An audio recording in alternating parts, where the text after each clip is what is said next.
Moving over now to our MVP voting, and Zach Merritt is now within 3 votes of leader Isaac Heaney. Pretty well deserved.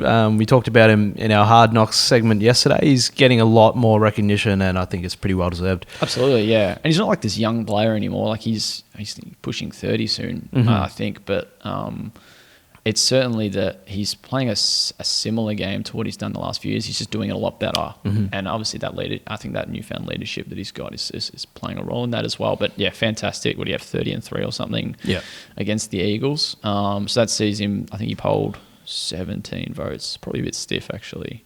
Probably could have had a perfect 20 in my eyes. But 17 votes. I think him and Heaney, the only 2 players to have polled in every single game they've played in, which is obviously some feat, especially with the Bombers. You know, their record isn't as shiny as the Swans. So yeah, just 3 votes behind Heaney. Max Gawn's the 3rd player to get the triple digits this year. So that's the top 3 at the moment. Caleb Sarong, 17 votes to his name. I think it was pretty evenly spread between him and Hayden Young and Luke Ryan in that win over Richmond. So that's that. Yeah, that top 4 group is getting tighter and tighter. Isaac Heaney's had that lead, I think, since round 2.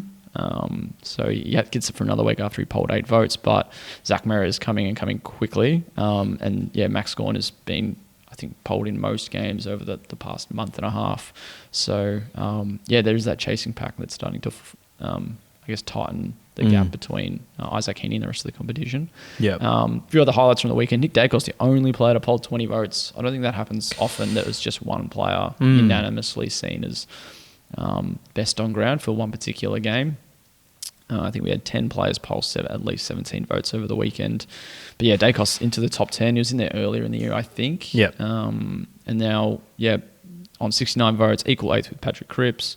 A few other big vote getters from the weekend: Dane Zorko, Jake Saligo, Jack Sinclair, Marcus Montepellier and Zach Butters in the top 10 at the moment. Obviously, Butters has just strengthened his spot and Bont's back in the top 10. And then Luke Ryan, as we mentioned earlier, was also among those to poll pretty strongly from round 8.